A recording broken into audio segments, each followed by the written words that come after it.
Et oui, informer toutes les femmes de tous âges sur des sujets qui touchent à leur bien-être et à leur santé, de la contraception à la grossesse en passant par la sexualité, les IST ou l'anatomie féminine. C'est l'objectif de cet événement dont on va parler ce matin. Les sages-femmes célèbrent la femme.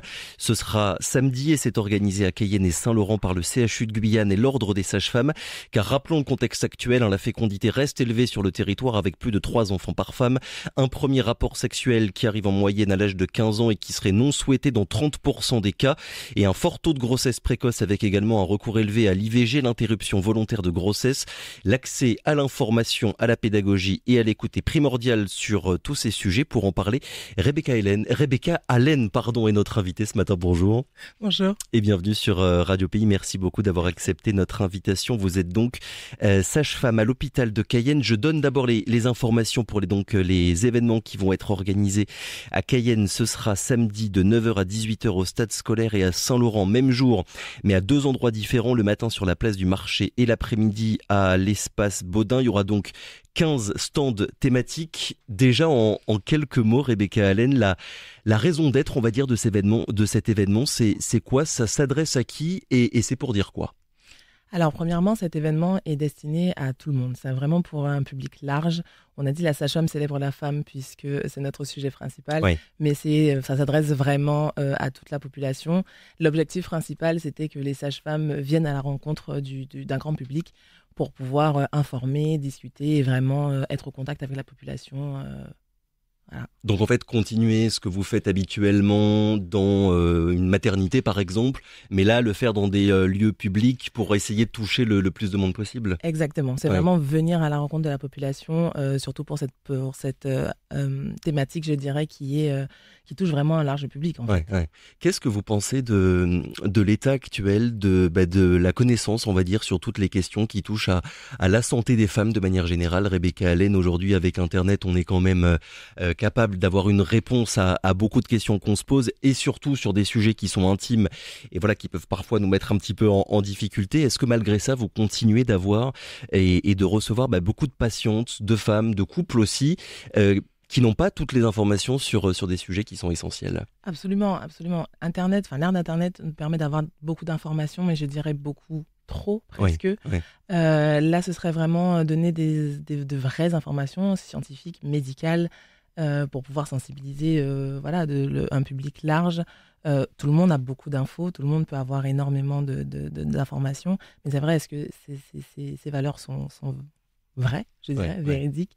Ça reste à voir. Donc là, c'était vraiment venir à la rencontre de la population et puis donner des vraies informations qui viennent de vrais professionnels médicaux. Je vais pas vous demander de faire un top 5, mais est-ce qu'il y a quand même très souvent les mêmes questions, on va dire, qui reviennent et qu'on vous pose? On a on a souvent les mêmes questions. Oui, c'est vraiment de la désinformation au niveau de la sexualité. C'est souvent, est-ce que je peux tomber enceinte pendant mes règles? Oui, mais c'était mon premier rapport. Est-ce que, pourquoi je tombe enceinte, pourquoi moi et pas les autres, etc. Oui, c'est vrai qu'il y a beaucoup de questions qui sont identiques. Comment est-ce que, je trouve que c'est une vraie question. Comment est-ce qu'on fait pour arriver à parler d'un sujet qui parfois peut être difficile pour certaines personnes parce qu'il y a un tabou, de la honte ou même juste pas l'habitude d'en parler? Comment vous faites pour arriver à nouer un dialogue dans ces cas-là, Rebecca Allen? Je pense que la sage-femme, étant donné qu'on est vraiment au cœur des femmes et qu'en fait il y a beaucoup de femmes qui sont sages-femmes, on arrive à facilement tisser des liens avec notre patientèle, on arrive à discuter, je dirais, avec le verbal comme le non-verbal et avoir certaines conversations qui peuvent être un petit peu tabous. Et puis les sages-femmes sont cool. Donc forcément... c'est vrai, plus que les autres personnels soignants. Ah, je prêche pour ma paroisse, hein. Mais non, je pense que vraiment on arrive à tisser un lien, oui, avec notre patientèle. Je lisais, alors évidemment il y a des exceptions, mais que la grosse différence, on va dire, entre les médecins et les sages-femmes, c'est que les sages-femmes avaient un rapport plus horizontal avec leurs patientes pour nouer une vraie relation avec elles et pas être dans la hiérarchie, je suis au-dessus de toi parce que j'ai un savoir et pas toi. C'est important de se mettre en tant que sage-femme justement sur un pied d'égalité avec ses patientes pour qu'elles vous fassent confiance. confiance ? Je ne sais pas s'il y a un vrai rapport de hiérarchie, parce que je pense qu'il y a des gynécologues, il y a des médecins qui ont de très très bons rapports avec leur patientèle, surtout là, quand ils les suivent depuis longtemps. Et puis il y a cette espèce de tradition dont oui, j'ai été chez ce gynéco, donc moi, ma maman, elle y a été, donc moi j'irai, etc., etc. Donc je pense pas que ce soit, je pense pas que ce soit vraiment spécifique aux sages-femmes, mais c'est vrai que le fait que on soit sympa, je dirais. Non, et puis on a vraiment ce lien-là avec les patientes. Donc, on arrive à prendre, je dirais, la patiente dans sa globalité. Effectivement, pas que dans sa pathologie, pas que je dirais, ce n'est pas juste un utérus et des ovaires, c'est vraiment une personne dans sa globalité. Et donc, on prend effectivement en charge, oui, c'est vrai. Et puis, arriver à parler avec un certain ton un peu décomplexé aussi de sujets qui parfois peuvent être difficiles, c'est important de pas se mettre dans la posture de voilà le professionnel, la professionnelle médicale qui va utiliser un ton très médical justement pour parler avec ses patientes. Oui, c'est vrai que on est un peu décomplexé, on peut parler facilement avec nos patientes. Alors l'idée c'est aussi pour cet événement de présenter votre métier, la profession de sage-femme. J'aimerais qu'on dise un petit peu un mot sur votre parcours, Rebecca Allen. Aujourd'hui vous travaillez au CHC. Qu'est-ce qui a fait que vous avez eu envie de devenir sage-femme? Première question. Et surtout, deuxième question, de revenir travailler en Guyane, parce qu'il me semble que vous avez fait vos études en Martinique. C'est exact. Alors moi, pour moi, c'est vraiment une vocation. C'est sage-femme. J'ai toujours voulu faire ça, aussi loin que je m'en souvienne. Je pense que la naissance de ma sœur a été un déclencheur chez moi. D'ailleurs, j'ai fait mon stage de 3e, mon stage d'observation, je l'ai fait dans un cabinet de sage-femme.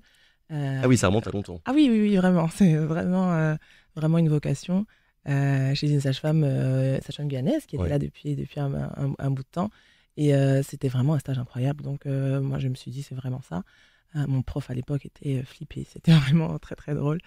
Ensuite, j'ai continué mes études, bac, scientifique, etc. J'ai passé la première année de médecine en Guyane. Difficile, première année de médecine. Et puis, j'ai réussi du coup au concours d'entrée à l'école de sage-femme. Donc, l'école de sage-femme interrégionale, elle est en Martinique. Donc, il n'y a qu'une seule école de sage-femme pour la Guyane, la Guadeloupe et la Martinique. Et elle est basée en Martinique. Et donc, je suis partie faire mes études sur cette belle île. Et dès le départ, vous saviez que vous reviendriez travailler en Guyane, ici sur le territoire? J'ai fait beaucoup de stages d'ailleurs, j'ai beaucoup négocié avec l'école à l'époque pour pouvoir venir faire mes stages ici. Et oui, c'était vraiment mon objectif principal de revenir travailler chez moi pour ma population et vraiment mettre les mains dans le cambouis et être dedans, quoi. Ouais. Une femme guyanaise qui travaille avec des femmes guyanaises finalement. Exact. C'était vraiment l'objectif, mon objectif principal, oui. Vous nous parliez de votre vocation finalement pour devenir sage-femme. Est-ce que c'est le cas pour beaucoup de sages-femmes finalement quand vous comparez un petit peu votre parcours à celui d'autres professionnels? Je pense pas. De plus en plus, puisqu'effectivement il y a eu une réforme en 2010 ou 2011 si je ne m'abuse. Où il y a vraiment un concours spécifique maintenant avec des UE spécifiques à travailler donc, pour pouvoir rentrer en maïeutique. Donc oui, maintenant, je dirais, beaucoup plus de sages-femmes ont la vocation, en tout cas avaient ce choix principal-là d'être sage-femme. Pourquoi est-ce que je vous fais parler un petit peu de votre parcours et de votre profession et de votre retour en Guyane? Déjà, c'est pour savoir à quel point finalement le territoire manque, aujourd'hui encore en 2025, de sages-femmes, Rebecca Allen. Est-ce que c'est difficile? Est-ce que les maternités sont parfois un petit peu en sous-effectif? Absolument. Les maternités sont très souvent sous-effectifs. Donc sur le territoire, donc là, à Saint-Laurent, c'est pareil. Vraiment, on a un vrai sous-effectif sage-femme sur le territoire, et je dirais même en libéral. Mes consoeurs, des fois, ont du mal à se faire remplacer, etc. Donc, c'est vrai que cette manifestation a aussi cet objectif-là, de parler de la profession et toutes les facettes de la profession pour effectivement pouvoir créer des vocations chez d'autres jeunes filles. Oui, il y a un vrai sous-effectif sage-femme. Après, il y a une crise nationale du métier, mais c'est vrai que c'est beaucoup plus Je dirais que ça se remarque beaucoup plus sur le territoire, oui. Ouais, une crise chronique dans le nombre de sages-femmes sur tout le territoire national, une pénurie dans les maternités et dans les écoles. Tout à l'heure, je lisais des directrices d'écoles de sages-femmes et qui disaient on se rend compte année après année que nos classes ne sont pas pleines. Exactement. Le problème à vos yeux, il vient d'où? C'est quoi? C'est un manque de reconnaissance? C'est une perte de sens du métier? Ou des conditions de travail qui sont aussi un petit peu difficiles? C'est un peu tout ça. Ouais. C'est vraiment, pour moi, multifactoriel. Il y a le manque de reconnaissance, certainement, de la sage-femme. On fait 5 ans d'études, maintenant 6 depuis la réforme depuis 2024. Ouais. Donc, on sera des docteurs en maïeutique. Et en fait, il n'y a pas de reconnaissance derrière, quoi. Le premier poste est à 2300 €. C'est sûr que, dans l'Hexagone, c'est sûr que... Premier élément de la reconnaissance, c'est déjà le salaire, évidemment. Ah oui, la revalorisation salariale, je dirais, lorsqu'un ingénieur commence à 4000 ou quoi, pour le même nombre d'années d'études. Et avec les responsabilités qui vont avec, on a quand même on a un statut médical, donc avec des devoirs et des droits donc, qui vont avec le statut. Et donc oui, je pense que le premier facteur, c'est vraiment le manque de reconnaissance. Après, beaucoup de gens ne savent pas, je pense, vraiment ce que c'est que la sage-femme et ce que fait la sage-femme. Quand on demande à la population, la sage-femme, c'est quoi? Elle fait les accouchements ou alors elle s'occupe des bébés. Ouais. Alors, pas vraiment. C'est pas vraiment le corps de notre métier. Et voilà, du coup, le 3 mai, on va pouvoir montrer toutes les facettes, une grande partie. Parce qu'on va pas tout dire en quelques heures, mais de ce beau métier. Est-ce qu'il y a puisque vous avez commencé un petit peu à parler de ça, est-ce qu'il y a une évolution, on va dire, dans votre métier, Rebecca Allen? Il y a quelques années, la sage-femme, elle était surtout associée, elle continue de l'être, mais surtout à l'accouchement. Là, et on le voit bien avec l'événement que vous organisez, il y a énormément de sujets, la vie sexuelle, le prépartum, donc la période avant l'accouchement, la mère, le bébé, mais aussi tout ce qui touche au suivi gynécologique. Est-ce que vous avez l'impression quand même que le regard que la société porte sur votre métier, il est en train de changer, ou justement il y a ce travail-là à faire pour dire sage-femme, ça n'est pas que être là le jour de l'accouchement finalement? Je pense qu'il y a encore un chemin, il y a encore une information à donner, puisqu'effectivement, on a beaucoup plus de responsabilités, on a beaucoup plus de droits, je dirais, on peut faire beaucoup plus de choses qu'avant, mais c'est vraiment les gens qui sont concernés, je dirais, qui sont informés. Les femmes enceintes, elles savent ce que fait la sage-femme, elles adorent leur sage-femme, mais je dirais le grand public ne sait pas vraiment ce qui se passe derrière tout ça. Cette richesse de ce métier-là, c'est quelque chose qui vous plaît finalement au quotidien, vous? Ouais. Absolument. Moi, je trouve que la sage-femme a vraiment un nombre incalculable de casquettes. On peut faire énormément de choses sur les 40 ans de carrière, je dirais. On peut travailler à l'hôpital, on peut travailler en PMI, on peut travailler en libéral, pardon. Mais en même temps, en libéral, on peut faire des suivis gynécologiques, on peut faire aussi des suivis obstétricaux, on peut faire de la préparation à l'accouchement. Et dans la préparation à l'accouchement, on peut faire du yoga, on peut faire de l'homéopathie. On peut faire vraiment... Enfin voilà, si vous voulez changer de métier demain, en fait, en restant sage-femme, vous pouvez exercer autrement. Et du coup, je trouve ça, oui, vraiment, vraiment riche. Alors, c'est une journée qui est destinée majoritairement aux femmes, mais vous allez aussi parler du rôle du père, et j'aimerais bien qu'on s'arrête un petit peu là-dessus. En préparant les questions, je suis tombé sur le témoignage d'une sage-femme qui parlait justement de sa propre grossesse et qui disait, je la cite, « Pendant le cours de préparation à l'accouchement, on proposait au futur papa de sortir quelques instants de la salle, car on allait parler de choses intimes. Les mecs sortaient docilement, et là on nous parlait de bouchons muqueux, de perte des os, d'émissions de sel pendant l'accouchement. Pourtant, nos partenaires doivent aussi comprendre la réalité non enjolivée de l'expérience pour mieux nous soutenir. » Ça vous inspire quoi, Rebecca Allen, ce témoignage sur le rôle du père? Est-ce qu'il y a encore un gros travail à faire pour faire en sorte que la grossesse soit aussi l'affaire des hommes? D'accord, ils ne porteront jamais d'enfants, mais à quel point, d'après ce que vous constatez, il y a un besoin d'inclure en fait davantage les pères dans le processus? Alors, je suis étonnée de ce témoignage, mais c'est vrai que je pense que ça doit encore exister dans certains cabinets. Non, chez nous, c'est inverse. Je pense, moi, je fais pas de préparation à la naissance, mais toutes mes consoeurs pourront le dire. Non, on inclut vraiment les papas. On a vraiment besoin qu'ils soient là, et les papas, les accompagnants, de façon générale, en salle d'accouchement. Et partout, dans le prépartum comme dans le postpartum. Non, je pense que vraiment, en ce moment, c'est vraiment la tendance inverse d'inclure l'accompagnant dans le suivi, dans l'accouchement, et oui, dans tout ce qui n'est pas très glam, je dirais, dans ce moment, oui. Alors, je reprécise quand même le témoignage là que je viens de citer. Justement, il avait quelques années et c'était pour Ah, montrer qu'il y a quelques absolument. années, on considérait que le père était totalement à mettre de côté et aujourd'hui, on se disait bon, ce serait quand même pas mal Oui, de les intégrer oui, plus. oui, oui. Il y a une évolution, vous la constatez, Moi, ouais, oui. vous dans Moi, votre je métier? trouve qu'il y a une évolution même les accompagnants, en vrai, sont beaucoup plus investis Ouais, qu'avant. Autant avant, moi, le témoignage de ma mère, oui, c'est que mon père était derrière la porte. Une fois qu'il a entendu le cri, il est venu. Mais sinon, il fallait pas voir, il fallait pas regarder. Et je dirais encore dans notre société créole, il y a encore ce discours-là de ne regarde pas en bas, surtout, ouais, n'y va pas.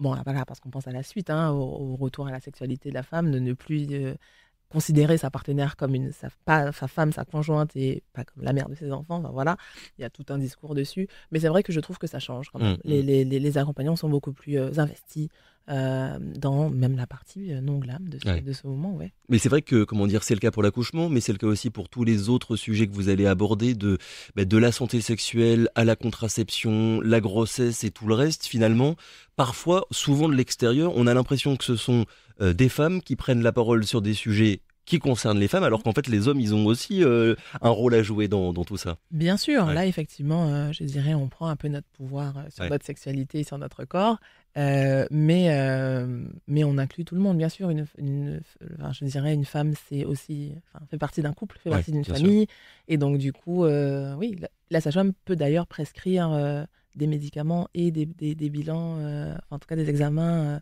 au conjoint. Ouais. Donc, totalement, oui. Et comment dire, il y a aussi un lien, on va dire, entre le rôle du père et la place des hommes de manière générale dans votre secteur. Il y a aujourd'hui à peu près 23 000 sages-femmes partout en France et 97% sont des femmes. Est-ce qu'à vos yeux, justement, il faudrait pas qu'il y ait plus d'hommes pour que la maternité, la grossesse, la santé sexuelle soient abordées par le plus de monde possible? Pas Non. nécessairement, je pense que les hommes sont très bien, hein, sont très doux, hein. Mes collègues sages-femmes hommes sont vraiment très empathiques, etc. Mais je pense pas que ce soit, je dirais, obligatoire qu'il y ait des hommes qui fassent ce métier. Par contre, je pense que c'est très intéressant que les hommes, que les accompagnants viennent aux consultations, Ouais. mais toutes les consultations, que ce soit les consultations de grossesse, parce qu'effectivement, ils sont beaucoup plus présents à ce moment-là, mais en fait, les consultations contraception, les consultations pour voilà, prescrire les bilans MST, les bilans d'infertilité. Ouais. Bien sûr, moi je pense que ce qui changerait, je dirais, le regard des hommes sur toute cette partie-là, c'est vraiment qu'ils s'impliquent. Pas forcément qu'il y ait plus d'acteurs, je dirais, de santé, parce que chez les médecins ou chez les gynécologues, je dirais, Ouais. il y a beaucoup, beaucoup d'hommes. Bien sûr. Donc en vrai, ça s'équilibre. Alors, parmi les 15 stands, il y en aura un qui parlera du deuil périnatal, donc quand on perd un enfant au cours d'une grossesse à la naissance ou dans les jours qui suivent l'accouchement. Comment est-ce que vous faites en tant que sage-femme pour accompagner une patiente qui vient de perdre son bébé, Rebecca Allen? Oui, malheureusement, ça fait effectivement partie de notre quotidien pour accompagner ces familles dans cette période. Euh, je pense qu'on reste un professionnel de santé, donc on reste très médical lors de ces moments-là. Ouais, Mais effectivement, il faut garder la casquette de l'humain et donc être très empathique, être très, très bienveillant. Faut accompagner les couples, on est bien obligé. Et c'est vrai que c'est une période qui est aussi très, très difficile pour eux. Donc effectivement, le samedi, on aura une association, une toute jeune association, Songe L'Amour, qui sera sur le stand et qui va pouvoir donner beaucoup, beaucoup d'infos et beaucoup de choses qui sont maintenant mises en place ouais. pour soutenir les familles dans ce moment. C'est un beau métier, évidemment, vous nous l'avez dit, mais est-ce que parfois c'est aussi difficile justement de faire face à ce genre de drames qui peuvent survenir de temps en temps? Absolument. Ouais, C'est compliqué, je dirais, le décès, c'est compliqué pour tout le monde à tout âge et à tout moment. C'est vrai que pour un bébé qu'on a pensé, qu'on a inventé, qu'on a investi, une grossesse vraiment, et à n'importe quel moment, je dirais, de la grossesse, à n'importe quel moment où la perte peut survenir, ouais. c'est difficile. C'est difficile pour les parents. Donc effectivement, nous, en tant que professionnels, on ne doit pas prendre la douleur des autres, on ne doit pas rentrer à voilà, souffrir à leur place. Euh, mais on doit les accompagner, on se doit de les accompagner au mieux, oui. Je donnais tout à l'heure en introduction les éléments un petit peu statistiques qui reviennent tout le temps pour parler du contexte guyanais sur la fécondité, les grossesses précoces, le nombre de rapports non désirés et le recours aussi qui est élevé à l'IVG. Est-ce qu'il y a un un besoin d'adapter le discours sur toutes ces questions-là, justement, aux populations de la Guyane. On parle tout le temps de la population de la Guyane comme si on avait qu'une, mais on sait très bien qu'il y en a plusieurs. Est-ce que vous, dans votre métier, vous êtes aussi là pour faire en sorte que votre message y soit compris par toutes les femmes du territoire, Rebecca Allen? Absolument. Je dirais les sages-femmes adaptent leur discours, mais je dirais le CHU joue aussi un beau rôle là-dessus, puisqu'effectivement, nous, la manifestation se tient sur Cayenne, sur Saint-Laurent également, Oui. les PMI nous soutiennent, et c'est vrai que ce sont les acteurs du terrain qui adaptent beaucoup plus leur discours, oui. 2 événements donc à Cayenne et à Saint-Laurent, samedi de 9h à 18h. Merci beaucoup Rebecca Allen d'avoir été avec nous ce matin. Merci à vous. Juste petite dernière question avant de terminer. Un conseil justement s'il y a des femmes ou des hommes qui sont en train de vous écouter, qui se posent des questions, comment est-ce qu'on arrive à faire en sorte d'avoir accès à une information qui soit justement solide et scientifiquement vérifiée aujourd'hui? Je dirais consulter les sages-femmes Directement. directement. Ça se passe Il y en où et a ça se passe partout. comment? Vous allez sur Internet, vous trouvez le nombre de sages-femmes vraiment partout sur le territoire. Vous prenez Ouais. un rendez-vous, ou alors à l'hôpital, ou alors en PMI. Il y a des PMI partout. Il y a le réseau Périnate. Le réseau Périnate, c'est vraiment une source d'information Oui. vraiment, je dirais, fiable, où il y aura effectivement, qui recense tous les professionnels, etc. Donc oui, après sur Instagram, il y a quand même des gens qui ont il y a des sages-femmes Oui. sur Instagram. Et donc oui, je pense que l'information principale, c'est prenez les informations auprès des professionnels de santé. Ne pas hésiter à Ne poser pas des questions hésiter à poser directement des aux personnes qui questions. ont le savoir sur ces Voilà. questions-là. Voilà. Merci encore. Je Oui, précise allez-y. juste, c'est 9h-15h. Oui. Ah, 9h-15h, pardon. 9h-15h au stade scolaire Oui. de Cayenne, du coup, et 9h-18h, effectivement, sur les 2 sites, comme vous avez dit, à Saint-Laurent. Mais à Cayenne, c'est 9h-15h au stade scolaire. Les sages-femmes célèbrent la femme. Merci encore Merci Rebecca à vous. Allen, très bonne journée.